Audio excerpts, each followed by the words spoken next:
جس نے اللہ کی رسی کو مضبوط پکڑ لیا وہ سیدھے رستے لگ گیا۔ مومنو، اللہ سے ڈرو جیسا کہ اس سے ڈرنے کا حق ہے، اور مرنا تو مسلمان ہی مرنا، اور سب مل کر اللہ کی ہدایت کی رسی کو مضبوط پکڑے رہنا اور فرقے فرقے نہ ہو جانا، اور اپنے اوپر اللہ کی اس مہربانی کو یاد رکھنا جب تم ایک دوسرے کے دشمن تھے تو اس نے تمہارے دلوں میں الفت ڈال دی اور تم اس کی مہربانی سے بھائی بھائی ہو گئے، اور تم آگ کے گڑھے کے کنارے تک پہنچ چکے تھے تو اس نے تم کو اس سے بچا لیا۔ اس طرح اللہ تم کو اپنی آیتیں کھول کھول کر سناتا ہے تاکہ تم راہ راست پر رہو۔ اور تم میں ایک جماعت ایسی ہونی چاہیے جو لوگوں کو نیکی کی طرف بلائے اور اچھے کام کرنے کا حکم دے اور برے کاموں سے منع کرے۔ یہی لوگ ہیں جو کامیاب ہیں، اور ان لوگوں کی طرح نہ ہونا جو متفرق ہو گئے اور صاف احکام آنے کے بعد ایک دوسرے سے اختلاف کرنے لگے۔ یہ وہ لوگ ہیں جن کو قیامت کے دن بڑا عذاب ہوگا، جس دن بہت سے منہ سفید ہوں گے اور بہت سے سیاہ۔ تو جن لوگوں کے منہ سیاہ ہوں گے ان سے اللہ فرمائے گا، کیا تم ایمان لا کر کافر ہو گئے تھے؟ سو اب اس کفر کے بدلے عذاب کے مزے چکھو۔ اور جن لوگوں کے منہ سفید ہوں گے وہ اللہ کی رحمت کے باغوں میں ہوں گے اور ان میں ہمیشہ رہیں گے۔ یہ اللہ کی آیتیں ہیں جو ہم تم کو ٹھیک ٹھیک پڑھ کر سناتے ہیں، اور اللہ اہل عالم پر ظلم نہیں کرنا چاہتا، اور جو کچھ آسمانوں میں اور جو کچھ زمین میں ہے سب اللہ ہی کا ہے، اور سب کاموں کا انجام اللہ ہی کی طرف ہے۔ مومنو، تم بہترین امت ہو جسے لوگوں کی ہدایت کے لیے میدان میں لایا گیا ہے کہ تم نیک کام کرنے کو کہتے ہو اور برے کاموں سے منع کرتے ہو اور اللہ پر ایمان رکھتے ہو۔ اور اگر اہل کتاب بھی ایمان لے آتے تو ان کے لیے بہت اچھا ہوتا، ان میں ایمان لانے والے بھی ہیں لیکن تھوڑے اور اکثر نافرمان ہیں۔ یہ تمہیں خفیف سی تکلیف کے سوا کچھ نقصان نہیں پہنچا سکیں گے، اور اگر تم سے لڑیں گے تو پیٹ پھیر کر بھاگ جائیں گے، پھر ان کو مدد بھی کہیں سے نہیں ملے گی۔ یہ جہاں نظر آئیں گے تم دیکھو گے کہ ذلت ان سے چمٹ رہی ہے، بجز اس کے کہ یہ اللہ کی پناہ میں یا مسلمان لوگوں کی پناہ میں آ جائیں۔ اور یہ لوگ اللہ کے غضب میں گرفتار ہیں اور ناداری ان سے لپٹ رہی ہے۔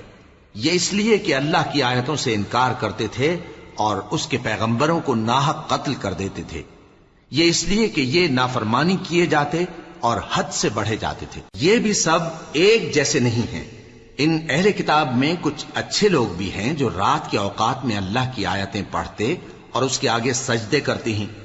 وہ اللہ پر اور روز آخر پر ایمان رکھتے اور اچھے کام کرنے کو کہتے اور بری باتوں سے منع کرتے اور نیکیوں پر لپکتے ہیں، اور یہی لوگ نیکوکار ہیں۔ اور یہ جس طرح کی نیکی کریں گے اس کی ناقدری نہیں کی جائے گی، اور اللہ پرہیزگاروں کو خوب جانتا ہے۔ جو لوگ کافر ہیں ان کے مال اور اولاد اللہ کے مقابلے میں ان کے ہرگز کام نہ آئیں گے، اور یہ لوگ اہل دوزخ ہیں کہ ہمیشہ اسی میں رہیں گے۔ یہ لوگ جو مال دنیا کی زندگی میں خرچ کرتے ہیں اس کی مثال آندھی کسی ہے جس میں سخت سردی ہو، اور وہ ایسے لوگوں کی کھیتی پر جو اپنے آپ پر ظلم کرتے تھے چلے اور اسے تباہ کر دے۔ اور اللہ نے ان پر کچھ ظلم نہیں کیا بلکہ یہ خود اپنے اوپر ظلم کر رہے ہیں۔ مومنو، کسی غیر مذہب کے آدمی کو اپنا رازدار نہ بنانا۔ یہ لوگ تمہاری خرابی میں کسی طرح کی کوتاہی نہیں کرتے اور چاہتے ہیں کہ جس طرح ہو تمہیں تکلیف پہنچے۔ ان کی زبانوں سے تو دشمنی ظاہر ہو ہی چکی ہے، اور جو کینے ان کے سینوں میں مخفی ہیں وہ کہیں زیادہ ہیں۔ اگر تم عقل رکھتے ہو تو ہم نے تم کو اپنی آیتیں کھول کھول کر سنا دی ہیں۔ دیکھو، تم ایسے صاف دل لوگ ہو کہ ان لوگوں سے دوستی رکھتے ہو حالانکہ یہ تم سے دوستی نہیں رکھتے، اور تم سب کتابوں پر ایمان رکھتے ہو اور یہ تمہاری کتاب کو نہیں مانتے، اور جب تم سے ملتے ہیں تو کہتے ہیں ہم ایمان لے آئے ہیں، اور جب تنہا ہوتے ہیں تو تم پر غصے کے سبب انگلیاں کاٹ کاٹ کھاتی ہیں۔ ان سے کہہ دو کہ اپنے غصے میں مر جاؤ، اللہ تمہارے دلوں کی باتوں سے خوب واقف ہے۔ اگر تمہیں آسودگی حاصل ہو تو ان کو بری لگتی ہے، اور اگر تمہیں رنج پہنچے تو خوش ہوتی ہیں۔ اور اگر تم تکلیفوں کی برداشت اور نافرمانی سے کنارہ کشی کرتے رہو گے تو ان کا فریب تمہیں کچھ بھی نقصان نہ پہنچا سکے گا۔ یہ جو کچھ کرتے ہیں اللہ اس کا احاطہ کیے ہوئے ہے۔